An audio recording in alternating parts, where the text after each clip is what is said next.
Israel's top diplomat said tonight, nothing is over yet. I don't see how it's possible to bring the positions of the United States and Iran closer together. We can clearly see how, in each camp tonight, everyone is saying, we are the ones who have won. If everyone claims victory, then no one truly wins. Iran can say, we didn't collapse and can keep firing missiles until the end. And today they fired on 3 countries in the region. Meanwhile, the United States claims, we got Iran to back down. Did Iran back down? Did they give up on blocking the Strait of Hormuz? Did the government change? No. The list of Iranian announcements, which would be the terms of the negotiations, are demands we couldn't even have imagined them making last January. Lifting the sanctions, getting tolls for all the ships passing through the Strait of Hormuz, and then Trump, when asked by an American journalist, says, a toll in the Strait of Hormuz we could do 50-50 with Iran. But where does that even come from? Here we're going back to terms that are even more favorable to Iran than what we could have expected in the past. There's this whole story about the toll, which is actually an Iranian victory. Very clearly. Do you think so too? Yes. Yes. And Donald Trump gave this regime an unexpected gift, which was realizing that their strategic leverage wasn't the nuclear weapon, but the Strait of Hormuz. There is a logic to Trump. It's very interesting to go back to the first national security document that Trump published in January. And even back then he said, I'm not in favor of overthrowing regimes. It's not like Bush, who invaded Iraq and committed the crime of aggression. He says, I want to normalize relations with regimes, but then the United States of America can deal with very different regimes, Kim Jong-un, etc., as long as they don't go beyond a certain level of aggressiveness. What is the level of aggressiveness that he blames Iran for? It's the region. Iran was threatening, but here... In this case, has Iran's ability to harm and attack its neighbors disappeared? On the contrary, now they are certain that they need to use even more missiles, especially Shahed drones, which the United States is not able to intercept today. Ballistic missiles, which are hard to make, are intercepted over 95% of the time. For me, if today Iran is seen as no longer a threat to its neighbors, then clearly they didn't go all the way on the nuclear issue, and now restarting would be difficult for them. But in terms of ballistic capabilities and through its proxies like Hezbollah and the Houthis, Iran is not defeated.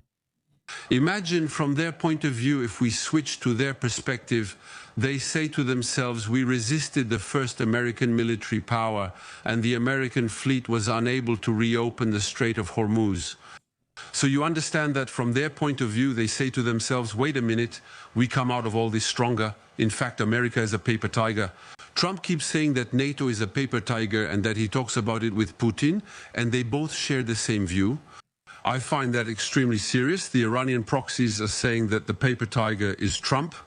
The images of the American Armada, meaning everything that's always in the region, the aircraft carriers, the USS Boxer, the USS Tripoli, the ground troops, since the ground troops and missiles are still deployed, around the Strait of Hormuz, Trump says, I won't let this happen, meaning if the strait is closed, that's unacceptable. Does he have the military means to open it? Not more this week than last, but there's another point. We haven't discussed the story about Trump needing Congress approval after 60 days. In Trump's interpretation, if there's a ceasefire, some people think that in his mind the countdown starts over from 0. If he calls a 1-week ceasefire and then resumes operations afterward, the 60 days start over again.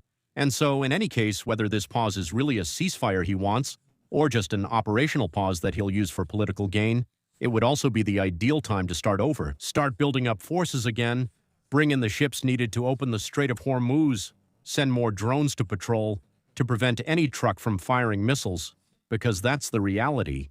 This military operation was launched without having the means to secure the Strait of Hormuz against Iran, so maybe it's just a pause. Can the 60-day countdown start over? Normally, no, theoretically. When the military is still in the area, it should continue to be counted. But in Trump's mind, given how he has an approximate or self-serving interpretation of the law, that would also be an option for him. Look, Trump is not giving up on the central idea, which is to absolutely prevent Iran from getting uranium. The United States, by working with Iran, will dig up and remove all nuclear dust. And he puts in parentheses, deeply buried B-2 bomber. Those are the words, and the actions follow. Because look, the American military released images today of preparations for the B-2 bombers. It's Trump's favorite weapon. He used it in June. They used it again this time, but we don't really know what its destination was. And very obviously, In any case, they are determined to never let Iran have nuclear weapons. That remains unchanged. In this case, that's an objective on which almost everyone in the region is aligned, including us. We're all glad the Americans, perhaps not like this, get assurance the Israelis won't have the bomb either. Did they do the dirty work, as some say, from that perspective? Not at the right time, but yes. What do you mean, not at the right time? Not at the right time? This should have been done during the riots with tens of thousands of people. What about the nuclear program? Action on the nuclear program should have happened at the same time to weaken the regime, especially with young people protesting.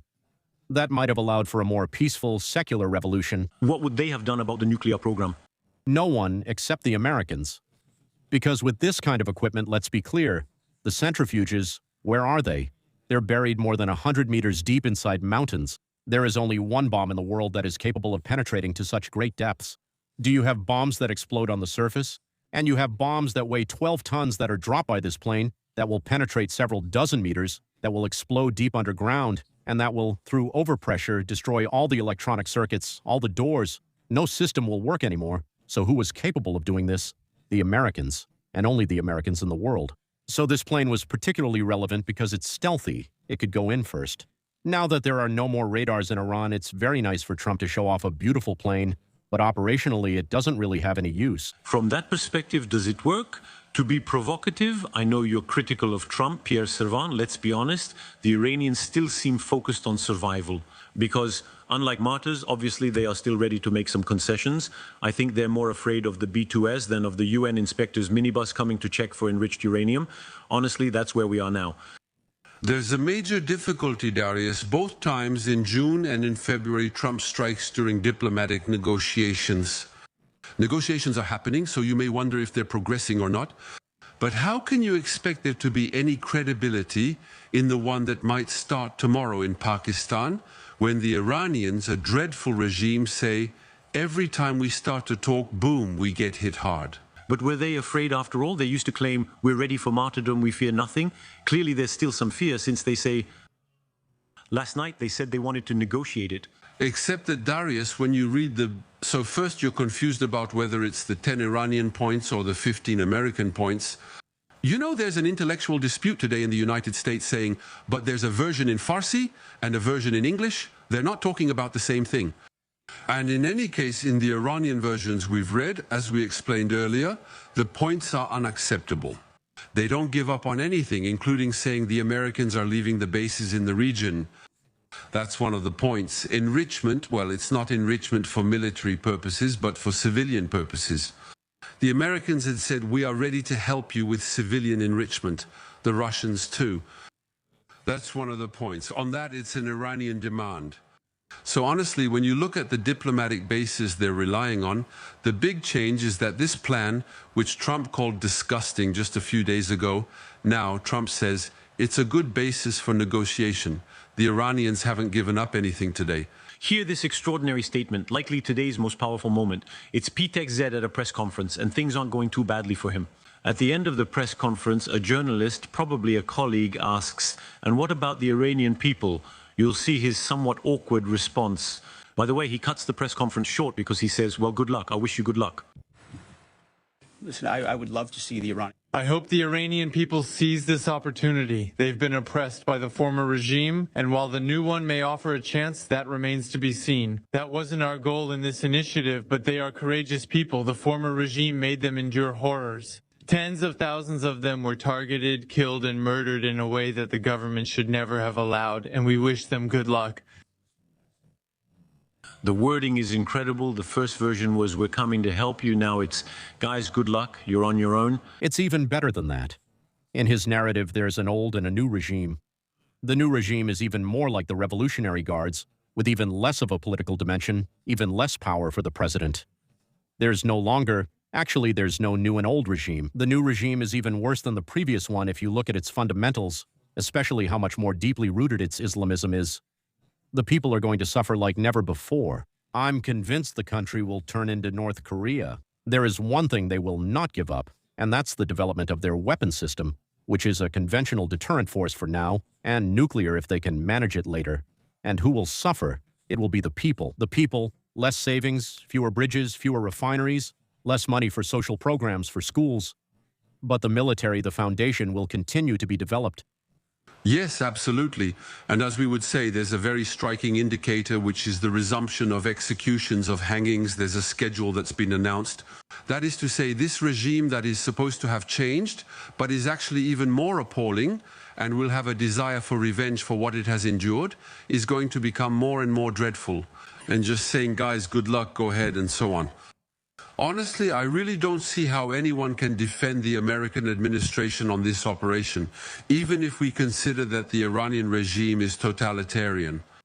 I consider it a fiasco. The end of the story hasn't been written yet, but honestly, it's not in the Americans' favor for now. As for the Israelis, they're staying in their own lane. When it suits them to be with the Americans, they go all in. And when they feel that their own security is really at stake, they play their own game. Is Realpolitik actually the American tradition deep down? Remember, Bush Sr. went to Kiev, this might interest you since you strongly support the Ukrainian people, in 1991, and he said, stay in the Soviet Union. He wasn't in a hurry, even though the Soviet Union persisted. He said, no, but in Europe we didn't truly fight for Eastern people's liberation. Basically, is Trump a hyper-realist? Contrary to what people said, he wants to change the names. He's actually a pretty classic realist.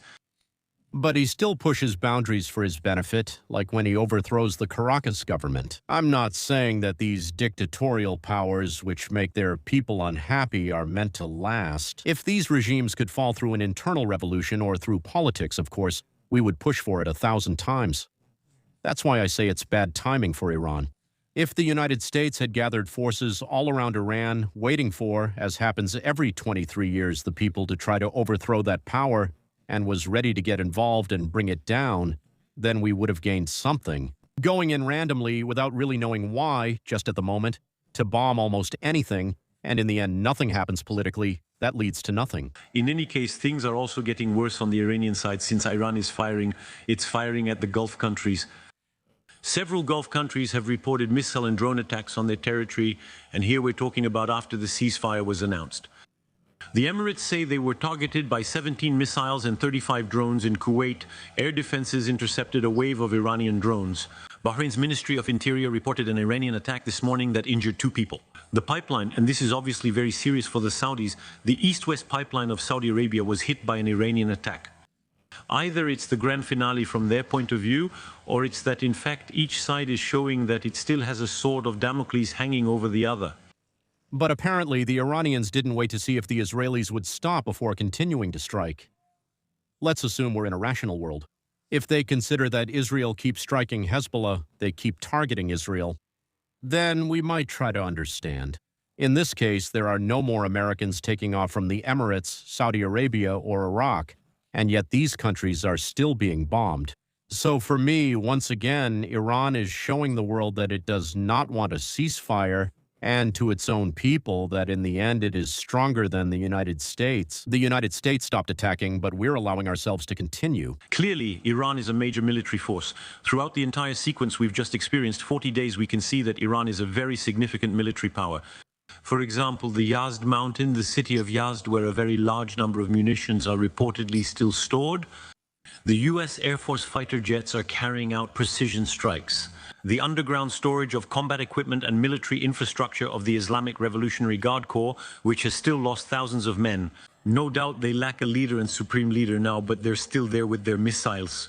So if Americans keep striking Iranian territory, and this video is from today, though the explosion may be from yesterday or earlier, what's notable is we still see secondary explosions. There are strikes followed by explosions proving there were charges and that the targeting was successful.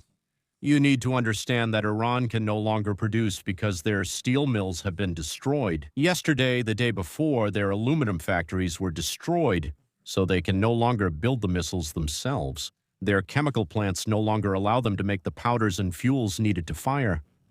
So, in terms of production capacity, the Iranians are really facing huge difficulties, so they're living off their stock. And their stock is estimated at more than 1,000 very long-range missiles and several thousand short-range ones. Short range means Kuwait, the Emirates, etc. Firing only about 30 a day, as they've done for a month and a half, means they have enough for many months. Even if they fire just 5 a day to show their presence, that could last years without new production or help from North Korea or Russia, as before. Then there are the Shahed. The Shahed, something that's as big as our studios, you can make Shaheds in a garage. So they produce those and they have thousands and thousands of them. It doesn't require any special skills, technical knowledge, or spare parts that require evading sanctions. There's nothing simpler. They could potentially resume production and launch hundreds or thousands as soon as next week. Je souscris alors.